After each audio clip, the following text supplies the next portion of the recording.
It's HOSS Talks! HOSS Talks! The show where HOSS Talks! Hey, what's up, everybody? It's HOSS. It's HOSS Talks, presented by Performance Electronics. And today I've got a special guest, a co-host here, Talin Turner, a sensation, just a smart dude, race car driver, announcer, a freaking technology student. You do it all, man.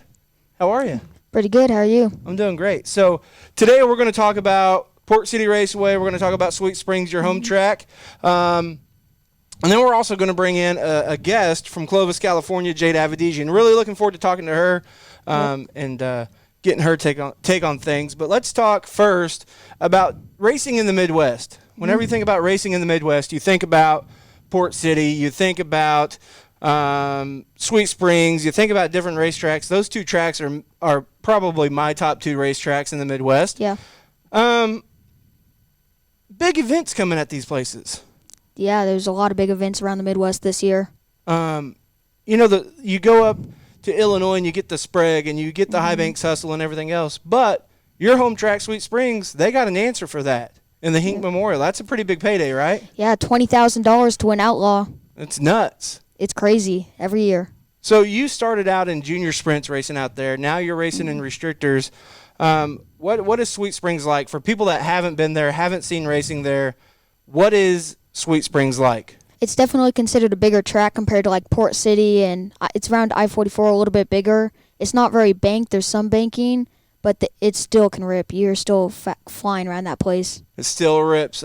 Sweet Springs Motorsports Complex in Sweet Springs, Missouri. They have other shows as well. I mean, they do their weekly points racing, and they have some other special events. What are those other special events we talked about earlier? One of the big ones is new to this year is the Topless Spring Fling, April 24th and 25th. It's non-wing restrictor and then stock non-wing, and they haven't released the pay yet, but it's going to be a higher pay for those two classes. Then there's also the Junior Sprint National Show. It's the 25th anniversary. And I'm not sure what the pay is for that, but that is that's going to be on July 31st and August 1st. It's the 25th annual anniversary, so we're holding a big Junior Sprint National race. Then there's the USAC National Midgets coming September 4th and 5th, so that's always a fun time every year. Then to round off the season, we always have the Show Me Showdown in honor of Dean Haithman. That's October 8th through October 10th. Now, the Show Me I got to go to last year, and what's cool about that is the qualifying, right? They qualify there. What is qualifying like at Sweet Springs? Normally, this is the way they used to do it, and that's why they do it in honor of Dean, because he was a big part of that track. So they do qualifying. That's the only event they'll do it for, and they do one car out at a time, and we get 3 laps, green, white, checkered. And then after that, you pull in the infield, and then they do all of that, and it normally takes a while, but it's always fun just because it's the special race that we only do that for. Something different, something new. So whenever you don't qualify, whenever it's time for you to qualify, what's going through your mind? And are you nervous? Are you jittery? What's it like getting ready to roll out and qualify? You're the only car on the track, no one else but you. All eyes are on you. Are you like, oh man, I hope I don't step on it. I hope I don't mess up. I hope I set quick time. What's that like? What's the feeling like? You always have a little bit of nervous for you anytime before you go out on the track, but you always have so much adrenaline. Once you get out there, it's not there anymore. So you always just want to go out there and hit your marks and just do the best you can because you only have 3 laps to do anything. Now, racing at Sweet Springs and racing at Port City, like, what's the biggest difference that you see that you have to change? I mean, you said that Sweet Springs, it doesn't have the banking that Port City does. It's a little bit bigger. So what are some adjustments that you make as a driver whenever you go from Sweet Springs to here at Port City Raceway? Definitely track size and how to handle the car in the different track sizes. Port's really small compared to Sweet Springs, trying to get the car set up right, get into the corner and having to adjust your line and throttle control to get the car set up right. Definitely different than Sweet Springs, and it's a lot more complicated here. So, big events, marquee events that are coming to Port City Raceway. Of course, we always have the Donnie Ray Crawford Memorial. We have the Pete Frazier Memorial. Something new that we did last year, we did the Stock Nationals that was presented by Performance Electronics and Engler Machine and Tool. the Power I West Midgets come here. The Power I National Midgets come here in 2 weeks. A lot of marquee events, but the main thing that I want to talk about, the main one that I'm really excited about, is the USAC NOS Energy Drink National Midget Series coming here May 15th and 16th. It's kind of a co-promotion with Elite Race Promotions. That's Ciciana and Brady Bacon. They are doing a fantastic job in helping us just gain awareness and promote the event and bring in some great people to help make this a marquee event. The first time you saw the USAC National Midgets at Sweet Springs, what was that like? Just being a racer and being a race fan, you see the big names come in. What would you say to somebody in Tulsa, a race fan, maybe another junior sprinter restrictor driver here that hasn't seen the the National Midget Series? What would you say, hey, you need to go see so you can see this, or you can see, what would be like a couple of things that you're like, you got to go so you can see this? One of the main things is since Sweet Springs is so wide, some of those drivers will go 4 wide down the front stretch on a regular heat race. They're 4 wide, the cushion's always right up against the wall, and it's just a fast, multiple lane track. You can run anywhere and you'll still have a chance to compete. So that's the one thing. Those drivers, those national drivers, always can handle a racetrack. They see a wide variety of racetracks, and they really play to that, being able to make those adjustments and do a lot of different things. I know that whenever they come here to Port City Raceway, it's going to be kind of a homecoming, because you look at the midget driver scene right now, and Cannon McIntosh and Dason Persley and Holly Holland and Kaylee Bryson. Port City Raceway was the place where they got their start. They started racing junior sprints here. Yep. You come from junior sprints too, so you're kind of making the march, maybe in that direction. One day you'll be running a midget. Maybe one day you'll have my job taking over and having Talin talks, Yeah. So what is your goal? I mean, you just want to race. What do you want to do whenever you grow up? I mean, you're pretty much an adult already, the way you handle yourself on the microphone and everything else. But what do you want to do whenever you grow up as a job? I mean, I want to go to UNOH and get a degree in high-performance technology and automotive management, kind of as a fallback, but still kind of in the racing and automotive side. And I want to build motors and work on race cars. Like, I'm working at Scott Racing Engines right now when I don't have school, and I'm working on junior sprint motors and go-karts and quarter midgets. Just learning everything possible to help. Now, a few months ago, there was a class by some guy. He's from Pryor. He races here a lot. I can't believe I'm drawing a blank. What is his name? Was it that Frank Flood guy? That's it. That's the guy. Now, he did that class. Whenever you and your dad came down for that, you went through the class process. That right there has to be a kind of a big key for you. You're learning everything. You're not just focusing on just being a driver. You want to know everything about the car, right? Yeah, it's a big part. If you know what the car is doing and how to fix it, you're 10 times better off, because if you know what the car felt like, you'll know how to change it to make it better, or how to adjust based on the track conditions if you know the car better and know how to make those adjustments. Speaking of watching the car and knowing the car and making the adjustments, you came up last night and watched night number 2 of the Oil Capital Clash before the rains came down and they kind of washed the Spider away. But guess what? The sun came up and the Spider's about to race again here in just a few short moments. Talk to us about that track. What was your take on the racing surface as far as just overall lane choice? Was it top? Was it bottom? Where did you feel the track was at? Before it started, it's kind of sprinkling towards the beginning of the restrictor race, and towards the end of the non-wing, it was definitely on the bottom. Those cars could just fly around that bottom, and anybody on the top really didn't have a chance if somebody got down to the bottom. But once the sprinkling started getting in, there was some moisture up top. The top just came in, and everybody was up there. So let me ask you this now, from a driver's standpoint. If you were in that restrictor feature, they got to lap number, I want to say 11 or 12. That's where they're going to start today. They're going to start single file on lap number 12. They've got 13 laps left in their feature to get it finished up.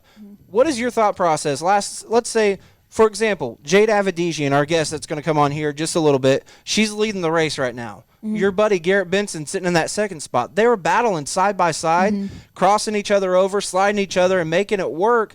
And putting on one heck of a show. But as a driver, the rain comes and you stop that race, and you're going to have to pick up from where you left off. What's the mindset? Are you like, oh my gosh, I'm going to have to be ready to run the bottom. I'm going to have to be ready to slide him. Oh, now Tyler Kuykendall is going to have a chance to come up and run with us.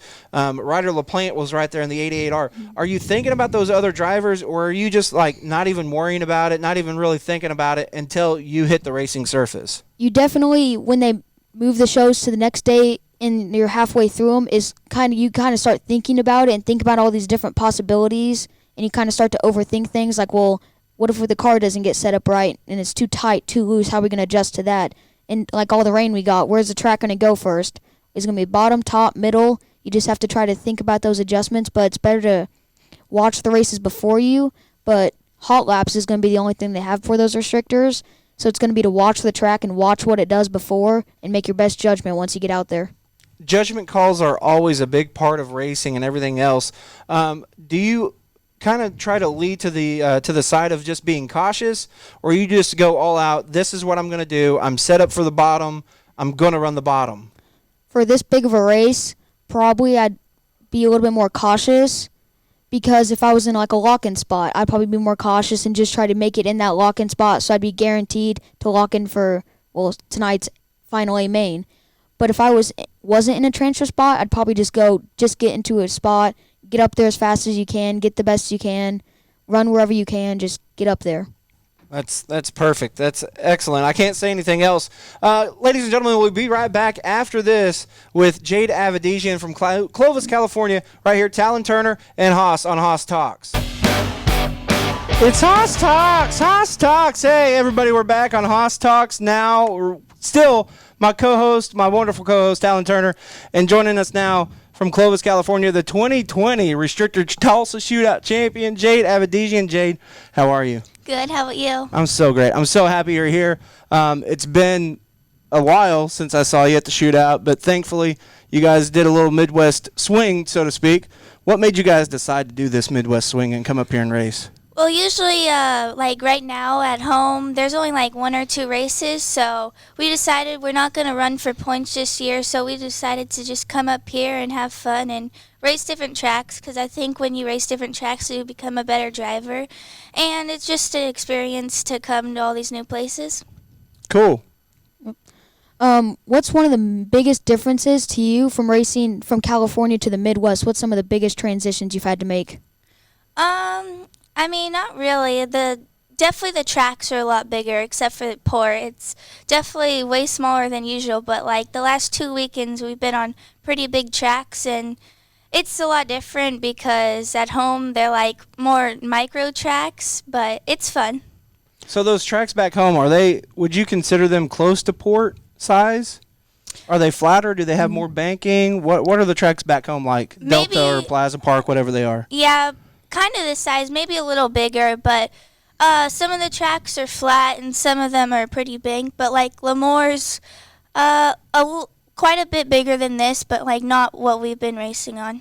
Right. So you come to Tulsa every year for the shootout. You've raced junior sprints, you've raced restricted. You're making the transition now into A class and actually running against some of the quote unquote legends of the sport, right? What is that like whenever you transfer from one class to the next, and just the competition and having to learn the learning curve of those different drivers? Yeah, it's definitely a learning curve going to restricted to A class. The drivers are definitely a lot better, or restricted has really good competition, but I feel like when you move up to A class, there's a ton of more like legends, like you say, and more people to race against, like over the world and stuff. But so you've won some pretty big races. Like you've won, what was it? We talked about the California Speed Week. You've won the Tulsa Shootout. But what is it like being able to come your very first time to a racetrack with a brand new series with some pretty stout competition, because your first night out at Super Bowl down in Greenville, Texas, you took home a feature win. What was that like? And just talk about the efforts of the team. I know it's your dad and then those two, Cody, Cole, whatever their names are, right? Those two yahoos that are just wandering around sweeping and forgetting to check fuel or whatever they're doing, or not doing, should we say. But what has that been like? You're a girl. You're racing against a bunch of boys. You're beating the boys. And you have what I like to call a small crew, you know? Your dad and just a couple of buddies just rolling from California to Texas. Yeah, it's definitely fun. I mean, my dad, Cole, Cody Christensen, they're very good, and they help me a lot, and I couldn't be any more happier who's helping me right now. Sweet. Talin, what else do you got? You got some more questions. How do you adjust like different track size? Like you started at Super Bowl, which like you said is a lot bigger track than you used to, and then you went to Meeker, which is a little bit smaller. Now Port, which is quite a bit smaller and smaller than what you're kind of used to in California. So how'd you make adjustments based on those different track sizes? Well, before I came, I watched a lot of video, but the videos don't really do like a justice before you like when you see it in real life. But I just like hot laps. I kind of go out guessing, and usually like I'm kind of close, and then like more like heat race time, I'm starting to pick it up, and then main, I'm like, okay, I can keep up, but it's definitely different from home.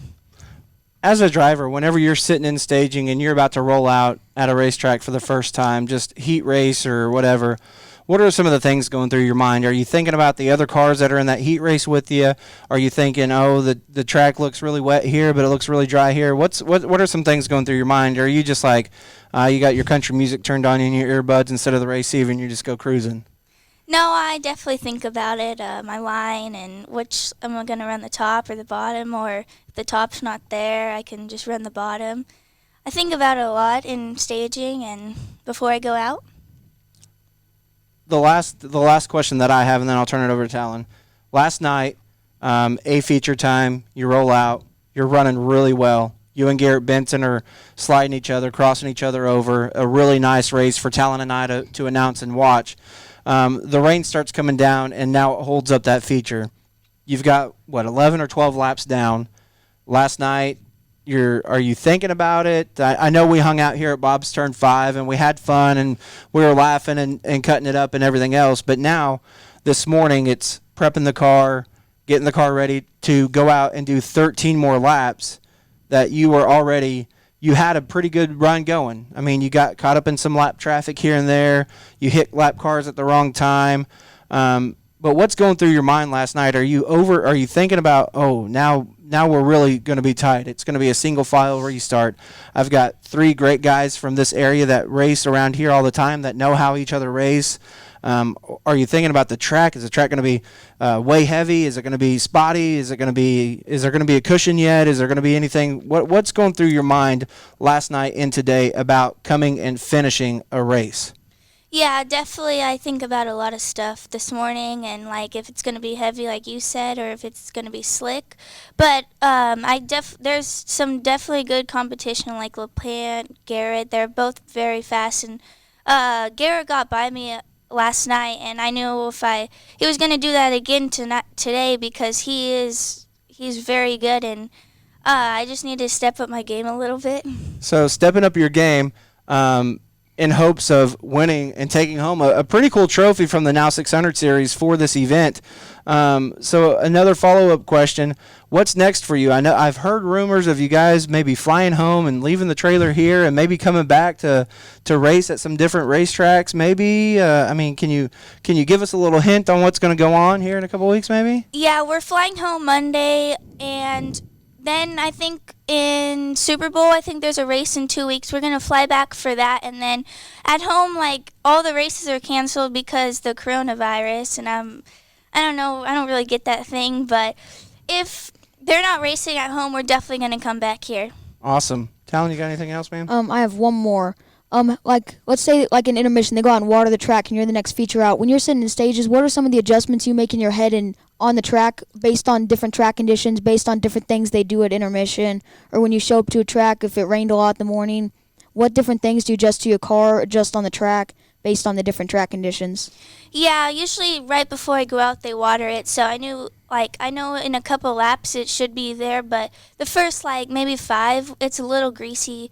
And then today, of course, the rain came down hard today, so I think it'll be heavy for a little while, and then it'll definitely go slick. And then A mains, like A class and stuff, I think it'll be on the fence.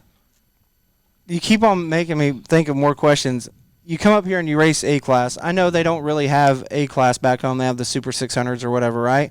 So what is that like? Because A class is one of the bigger classes in the Midwest, and it does have a wide variety of talent. You've got so many different guys, guys that you hear a lot about. You hear about the Robs, and you hear about Frank Flood, and you hear about this guy and that guy. But then we have our locals that you don't really a lot of people, I call them sleepers because you just don't know, but they're here every week and they're fast. Guys like Stephen Kerbo and Chris Carroll and guys like that, Sean Mahaffey, they're all quick guys. What is that like whenever you're coming here? Are you watching video from those guys? Are you talking to Frank? Are you like, hey, Frank, what kind of stagger are we going to put in this? And Frank's like, oh, just go ask HOSS because HOSS knows everything. But anyways, besides that point, are you talking to Frank? Are you kind of get some pointers from him? Or are you just like chit-chatting with him? Or are you like, dude, I'm about to show you what's up, bro? Yeah, I definitely watch a lot of videos of those people, and they are probably ones to beat back here. And yeah, Frank does tell me a little bit, but I know he's definitely one of the best back here, and I tried my best, but he's definitely one of the best ones, so it's hard to beat him. Who are some sponsors and who are the people that help you out throughout the year? I know it takes a lot from a lot of different people, from mom and dad to Cody and Cole and everybody that helps. I know Jake does a lot for you, but just who are your sponsors? Who are some people that you want to thank? It's your time to shine. It's all you. Yeah, I'd like to thank my mom, my dad, Cole and Cody Christian. They got me here. Jake Hagopian, CMT, Extreme Products, Impact Safety, Hoosier Tires, CSI, and everyone else who helps me, and all my family back home. Sweet. You can watch her live tonight on flowracing.com. Hopefully we get this posted in time.